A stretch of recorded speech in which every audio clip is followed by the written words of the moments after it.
ذی وقار میرے محترم معزز عزیز ساتھیوں، بھائیوں، دوستوں، ہمیشہ کی طرح میری دلی دعا ہے میرا خالق، میرا مالک ہم سب کی آج کی یہ حاضری اپنی بارگاہ میں قبول فرمائے، آمین۔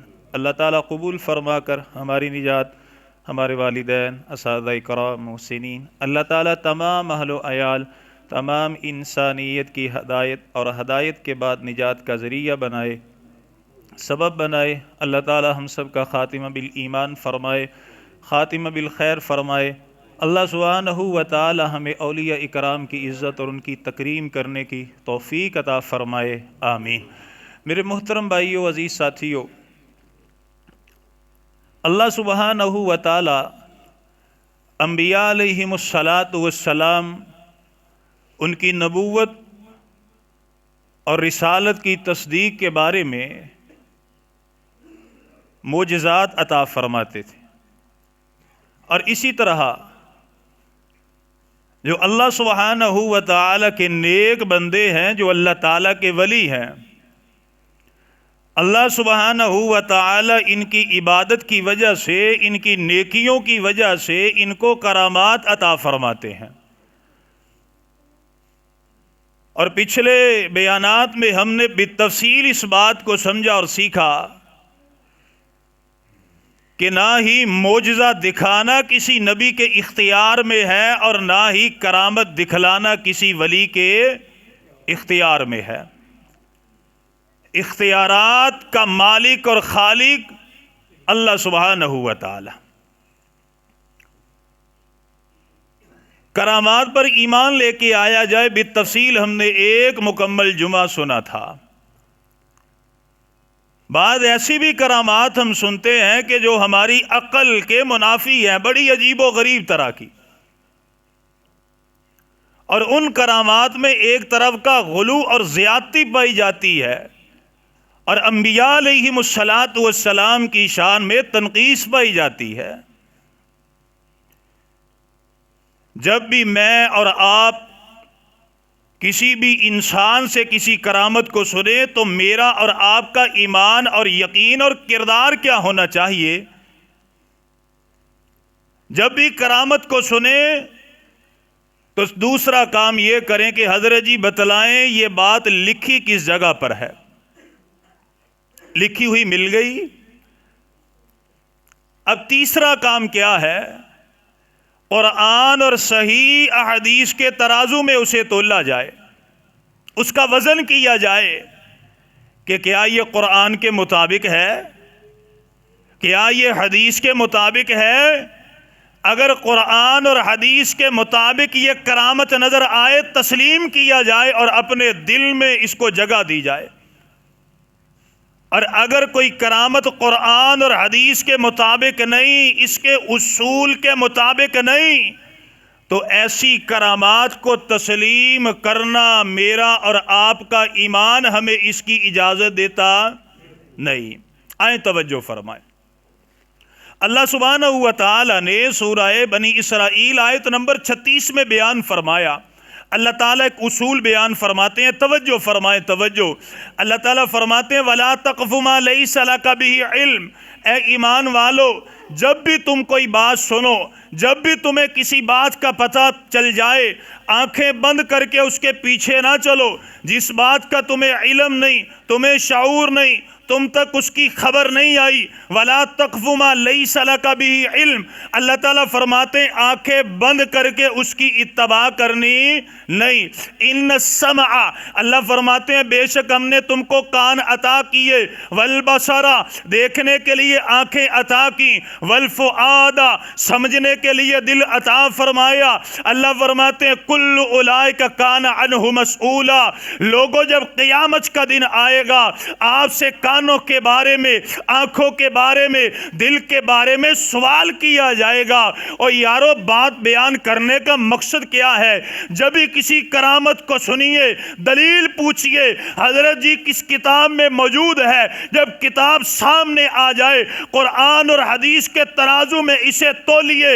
اگر قرآن اور حدیث کے ترازو میں، پیمانے میں یہ کرامت پوری آئے، اپنے دل میں اسے جگہ دیجئے، اپنے ایمان کا حصہ بنائیے، اور جو کرامت قرآن اور حدیث کے خلاف آئے میرا اور آپ کا ایمان اسے ماننے کے لیے تسلیم کرتا نہیں۔ اللہ سبحانہ و تعالی نے بیان فرمایا، سورہ نحل ہے آیت نمبر 78 ہے، سورہ الف لام میم سجدہ ہے آیت نمبر 9 ہے، سورہ ملک ہے آیت نمبر 23 ہے۔ رب العالمین نے جس جگہ اپنی نعمتوں کا ذکر فرمایا، اپنی نشانیوں کا ذکر فرمایا، اپنا تعارف فرمایا، رب العالمین نے ان نعمتوں میں سب سے بڑی نعمتوں کا ذکر فرمایا۔ اللہ فرماتے ہیں قُلْ هُوَ الَّذِي أَنشَأَكُمْ وَجَعَلَ لَكُمُ السَّمْعَ وَالْأَبْصَارَ وَالْأَفْئِدَةَ قَلِيلًا مَا تشکرون۔ اللہ فرماتے ہیں میرے نبی فرما دیجئے اللہ کی ذات وہ ہے جس نے آپ کو سننے کے لیے کان عطا کیے، دیکھنے کے لیے آنکھیں عطا کی، سمجھ بوجھ کے لیے دل عطا فرمایا۔ بڑے تھوڑے لوگ ہیں جو ان نعمتوں کا شکریہ ادا کرتے ہیں۔ اور یارو بات یاد رکھو، جب ہی کرامت سنو، اللہ فرماتے ہیں سورہ نحل ہے آیت نمبر 44 ہے، بالبینات والزبر، دلائل براہین صحائف حوالہ پوچھا جائے، اور پھر دل کے ترازو میں نہیں بلکہ قرآن اور حدیث کے ترازو میں اسے تولا جائے۔ اور یاد رکھیے آنکھوں کا اندھا اندھا نہیں ہوتا، دل کا اندھا حقیقت میں اندھا ہوتا ہے۔ آنکھوں کا اندھا اندھا ہوتا نہیں، دل کا اندھا اندھا ہے۔ اللہ اکبر کبیرہ۔ اللہ تعالیٰ نے بیان فرمایا، اللہ فرماتے سورہ حج میں آیت نمبر 46 میں فَإِنَّهَا لَا تَعْمَى الْأَبْصَارُ وَلَكِنْ تَعْمَى الْقُلُوبُ الَّتِي فِي الصُّدُورِ۔ اللہ فرماتے ہیں میرے نبی جناب محمد الرسول اللہ صلی اللہ علیہ وسلم، اللہ فرماتے ہیں میرے نبی حقیقت میں اندھا وہ ہے جو دل کا اندھا ہو گیا۔ اور یارو یقین سے اس بات کو سمجھو، میرے محبوب پیغمبر کے صحابی حضرت عبداللہ ابن مکتوم تھے، ان کو آنکھوں سے نظر آتا نہیں تھا، لیکن واللہ وہ صحابی رسول بنے، وہ مؤذن رسول بنے۔